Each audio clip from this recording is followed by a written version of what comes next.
দেখা হচ্ছে তো।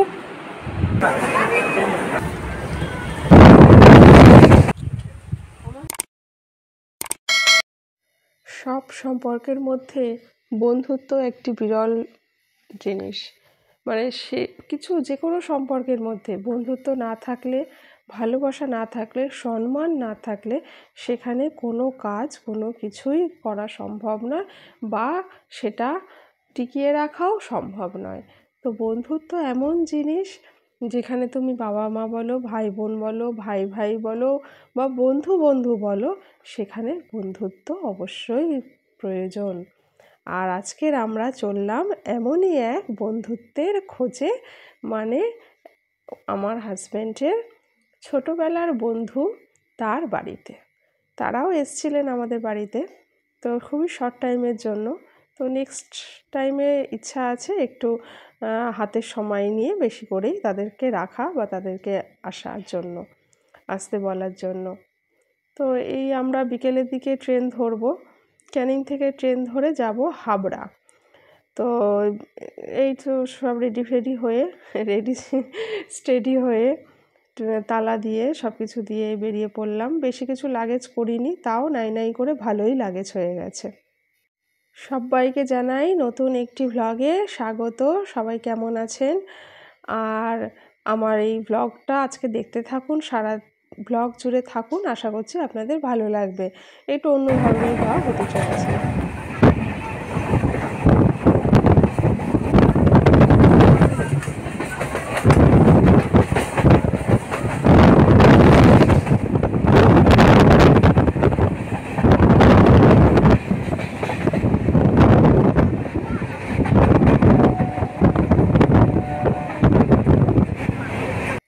অ্যাকচুয়ালি আমার হাজব্যান্ডের হচ্ছে ছোটোবেলার বন্ধু, মানে ওরা স্কুলিং ফ্রেন্ড বলা যায়, একসাথেই পড়াশোনা করতো। তো তারাও আগে এই ক্যানিংয়েই থাকতো, কিন্তু মানে ওই বন্ধুর বাবার চাকরির সূত্রে তাদের হাবড়ায় চলে যেতে হয়। তো তারপরে যোগাযোগ থাকছিল, মাঝখানে কিছুদিন ছিল না। তারপরে এখন তো অনেক কিছু উন্নত পদ্ধতি হয়েছে, তো অনেক আগের থেকেই আবার সেই যোগাযোগটা নতুন করে আবার তৈরি হয়েছে। তো অনেকদিন থেকেই যাব করে ভাবা হচ্ছে, কিন্তু হয়ে উঠছে না। ছেলের স্কুল, পরীক্ষা, হেনা তেনা এরকম অনেক কিছু।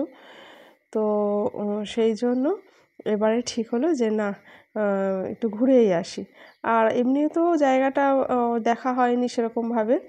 তো সেই জন্য ভাবলাম যে সবাই মিলে যাই, ঘুরে আসি। তো স্টেশনে খুব একটা যে সেদিনকার ভিড় ছিল তা না। শিয়ালদা স্টেশনে তো একটু ভিড় হবেই। শিয়ালদা থেকে তো ট্রেন চেঞ্জ করে তারপরে যেতে হয়।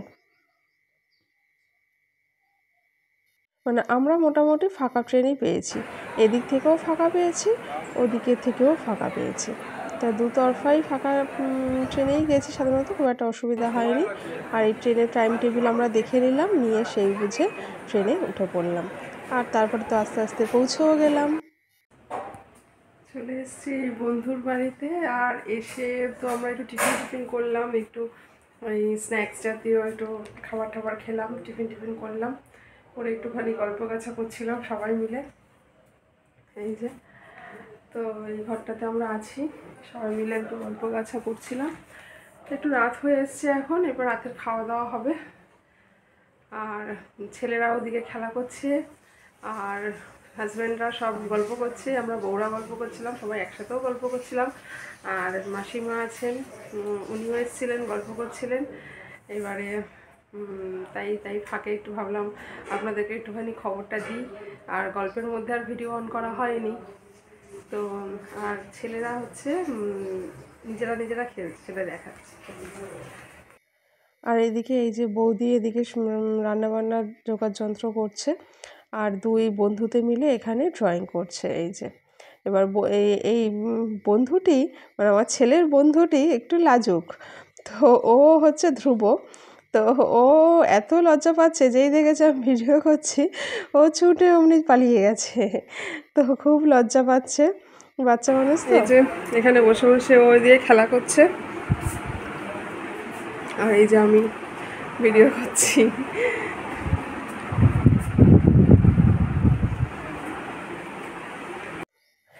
আর আমাদের তো সন্ধ্যাবেলা বেশ চপ ঠপ ভালোই খাওয়া দাওয়া হয়েছে। আর এই রাতের বেলা এবার খাওয়া দাওয়ার প্রস্তুতি চলছে। তো আমাদের খাওয়া দাওয়া রাতের বেলা হয়ে গেছে, এবারে বৌদি এরাই বসেছে খেতে। তো তাদের ভিডিওটাও আমি করলাম। খুব মজায় কেটেছে কটা দিন, মানে আমি তো যেহেতু পরে ভয়েস দিচ্ছি তো সেহেতু আরও বলতে পারছি, মানে কটা দিন প্রায় 3 দিনের মতন, তো খুব আনন্দে মজায় খুব সুন্দর কেটেছে। আর এদিকে এই যে বৌদিকে আমি জিজ্ঞেস করছিলাম যে তুমি রাতের বেলা মানে রান্নাঘর কীভাবে কি গুছিয়ে টুছিয়ে রাখো, তো বৌদি বলছে আমি সব কিছু গুছিয়ে রাতের বেলা গুছিয়ে তারপরে ঘুমাই। আর এদিকে আমাদের খাওয়া দাওয়া হয়ে গেল, আমরা উঠে গেছি, তখন ভিডিও করা হয়নি, তাই পরের ভিডিওটা করছি আর কি। আর ছেলেপুলেরা তো খাওয়া দাওয়া করে নিয়ে ওরা এখানে একটু করিডোর মতন আছে, সেইখানে বসে ওরা এই যে বল খেলছে। ওদের আর কি, মানে খেলার একটা সুযোগ পেলেই হয়, মানে সুযোগ পেলেই এমনি খেলতে থাকবে এমন একটা ব্যাপার হয়। আর হ্যাঁ, এই যে এইটা হচ্ছে সবচেয়ে একটা মজার জিনিস কি বলুন তো, মানে আমাদের একটু পাওনা হয়ে গেছে।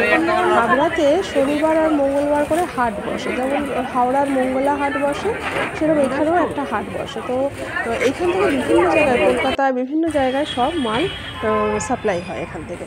তো আমি এই হাটে গিয়েছিলাম সকালবেলার দিকে, তো ভীষণ সস্তায় খুব ভালো জিনিস, মানে পাইকারি দামে যেগুলো পাওয়া যায় সেই হিসাবে। তো কিছু জিনিস আমি নিলাম, সেগুলো পরে দেখাবো। তারপরে তো বাড়িতে এসে দুপুরে স্নান খাওয়া করে ঠরে নিয়ে বিকালবেলা একটু ছাদে এসেছিলাম, আর সুন্দর কোকিলের ডাক হচ্ছিল। আর এই যে বাতাবি লেবু গাছ ওদের একটা, এত সুন্দর বাতাবি লেবু হয়ে উঠেছে, এই পুরোপুরি ফলন হতে হতে সেই লক্ষ্মী পুজো। তো ওদের ওখানে তো বেশ আম কাঁঠাল সব কিছু না বেশ তাজা তাজা পাওয়া যায়, মানে কি ওই ওষুধ দিয়ে কাঁঠাল পাকানোর ব্যাপারটা হয় না, যেহেতু হাবড়ার যে মাটি যে এলাকা সেখানে কিন্তু কাঁঠালগুলো ভালো হয়। আমাদের এদিকে নোনা এরিয়া তো সেখানে কাঁঠাল খুব একটা ভালো হয় না, আম হয়। আর এই যে গাছ ভর্তি ওদের আম হয়েছে, মুকুল এসছে, এবছর আমের ফলনটা ভালো হবে যেহেতু বৃষ্টি হয়েছে। আমরা যেদিনকার গেলাম সেদিনকার ভীষণ গরম ছিল, তার আগের দুদিন। এইবারে যেদিন গেলাম সেদিনকার বিকেলবেলা, মানে শুক্রবার গেছি, শুক্রবার বিকেলের দিকে যখন আমরা বেরোবো তখন না বেশ আকাশটা মেঘলা মেঘলা করে এসছে, বেশ মানে হালকা একটা বৃষ্টিও হলো, ফোঁটা ফোঁটা কয়েক ফোঁটা একটা, ওয়েদারটা অনেকটা ঠান্ডা হয়ে গেল। তো তারপরের দিন শনিবার দিনও বেশ বৃষ্টি হয়েছে, ভালো বৃষ্টি হয়েছে, মানে ঝমঝমিয়ে মুষলধারে বৃষ্টি না, বেশ বৃষ্টির মতন ওয়েদার, ফোঁটা ফোঁটা বড় বড় ফোঁটা পড়ছে, বৃষ্টি বৃষ্টি হচ্ছে, ওয়েদার ঠান্ডা এরকম হয়েছে, যেটা তোমার এই আম গাছের জন্য ভীষণভাবে ভালো।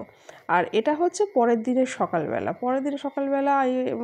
সুব্রত বসে একটুখানি লেখাপড়া করছিল, আর ইনি হচ্ছে তিথির, এ হচ্ছে ডাক্তারি পড়ছে ফার্স্ট ইয়ার, এখন MBBS ডাক্তারি পড়ছে ফার্স্ট ইয়ার। তো এদিকে আমি তো একটুখানি ভিডিও করছিলাম, আর ওদিকে বৌদি তো রান্নাবান্না সব যোগাড়যন্ত্র করছে।